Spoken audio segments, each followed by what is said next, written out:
What's up, everybody? Welcome to BioS3 Raw TV. Tonight we are super proud to announce that PREmosine, the GIFD Labs pre-workout, is now available. Description box below, click the link, it'll bring you right to it. We're going to go over what PREmosine is, why it was created, how everything works in it. We're going to break everything down, but first of all, why was PREmosine created? Now, I said when I started GIFD Labs, if you go back and check any of the footage, excuse me, that I wasn't going to do a pre-workout unless I could do it bigger and better and different.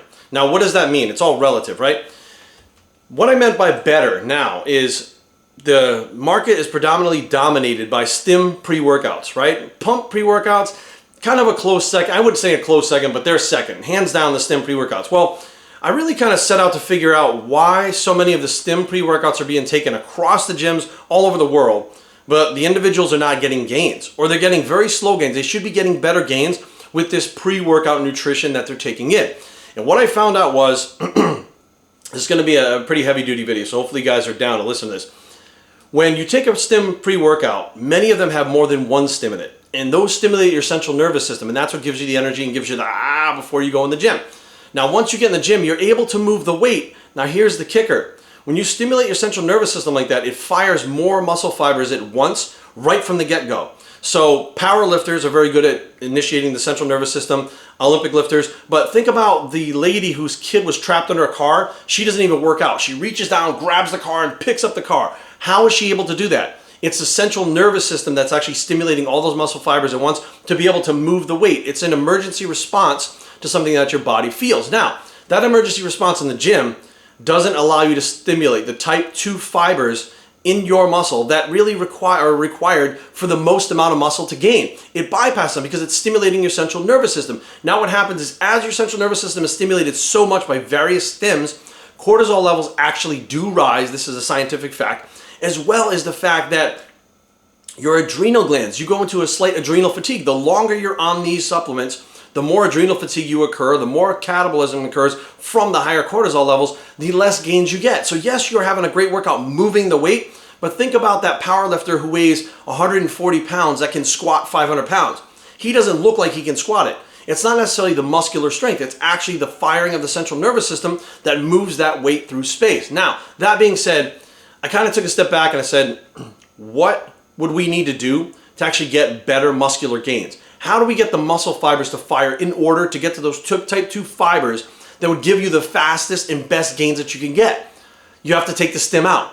But now you need muscular energy. You can't just walk in there and just hope to get the output that you want. What can we put in our body before our workout that would give us more energy, more strength, more endurance, and help you recover between sets? That was the key, and that was the dilemma. Now, years ago, we're talking like 20 years ago, even longer than 20 years, there was a company that I worked for that had inosine on the market. This was way before creatine. Inosine is an ATP precursor, and also your body makes it naturally. So it was such an effective supplement for explosive strength and in general that hypertrophy range that I didn't understand why it wasn't on the market anymore. So I looked into it, and creatine seemed to be the new sexy thing. Creatine was cheaper, so inosine fell by the wayside. Matter of fact, manufacturing didn't even have inosine in stock. They had to source it out when I asked them for it. Inosine was the key to this supplement, which is PREmosine. Zine, the zine in it, pre-workout, zine comes from inosine. Now, not just inosine. Now, here's the kicker. Creatine monohydrate, studied across the world, hands down the most effective supplement out there for gaining muscle mass, ergogenic aid, quote unquote. Now, when you take creatine monohydrate or a creatine source, your body naturally depletes itself of inosine.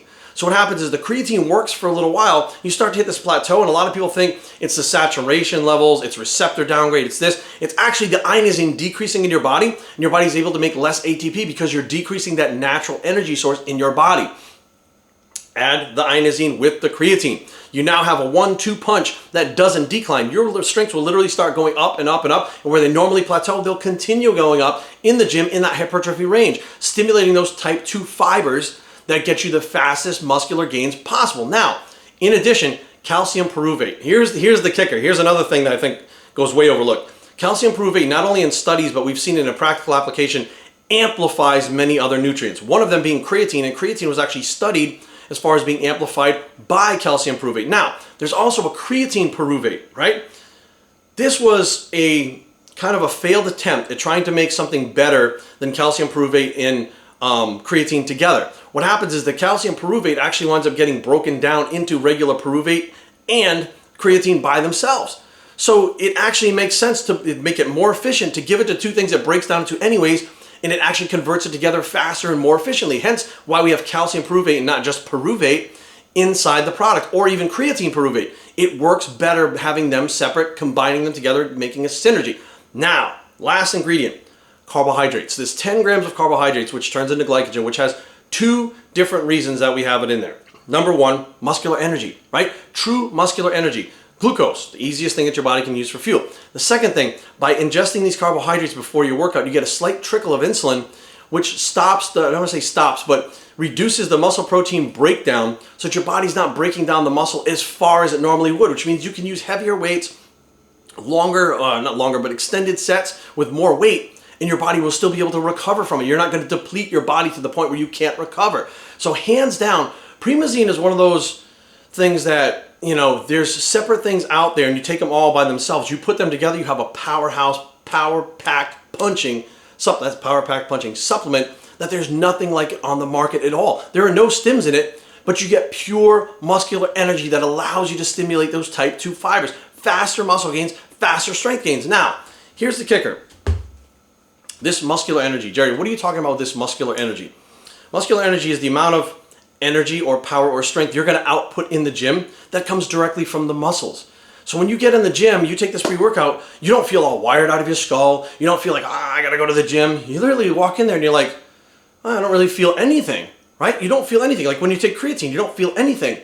You pick up the weights and you start training and you're like, wait a minute, this actually seems a little bit easier. Your warm-up sets seem easier. Like, this is crazy.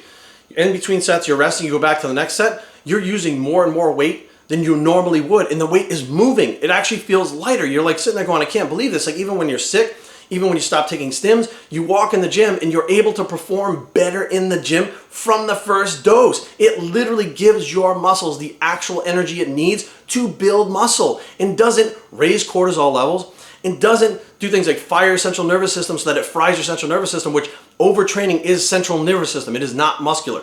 So muscles can actually recover very quickly, anywhere from 24 hours to 48 hours tops. So we've seen, when I say we, I'm saying the studies that scientists have done, we've seen 8 hours of muscle recover fully, but the tendon and the central nervous system not. So it's not about the muscle, it's about the central nervous system. And the more you keep pushing that central nervous system with all of those stims, the less gains you're actually gonna get. It clicked when I started looking at all these younger guys literally pounding away with these stims, looking the same year after year after year in the gym. And I couldn't figure out, like, if your diet is on point, you're using MyFitnessPal and you're tracking and you have your surplus and you're doing all these things, why aren't you growing that muscle? And then I looked into the stims and found out the stims are actually holding them back. Not only just being unhealthy for your heart, because the heart is a muscle also. The more the heart works, the more hypertrophy can happen to the heart, as well as the more complications you'll have later in life by stressing your heart out now, But when you go in the gym with pure muscular energy, with no stims, no pump factors, none of that stuff, literally just the ingredients in here to get your muscles to fire harder and recover faster between sets so you can train harder while you're in the gym, that is the ultimate pre-workout. And that's what PREmosine is. I am so excited. You guys have no clue. I was dead set against doing a pre-workout until I put these ingredients together and started testing them. Even manufacturing was like, holy shit. They were absolutely floored with what we were trying to do and said, this is crazy. We've never even had somebody try to do this. This is insane. And when I said, well, what do you mean by insane? He said, it's been there the whole time and nobody's ever thought of it. Like, nobody ever looked into it because they were too busy looking for the stims. The next stim, putting stuff like multiple forms of caffeine, up to 400 to 600 milligrams in a single dose. Stuff like DMNA on top of it. Stuff like Yohimbe, Huperzine, all these different types of stims in one product. They're more concerned with that than actually getting something that actually builds muscle and bringing it to the consumer so they can get better gains faster. So right now, available in the store, bioctraining.com, PREmosine, the hands down pre-workout that is going to change the way that you train in the gym, change the industry, and change the way that you and everybody else, including myself, looks at pre-workouts. Thank you guys so much for the support. I'm Bios3 and I approve this message. Down below in the description box, PREmosine, and we are out.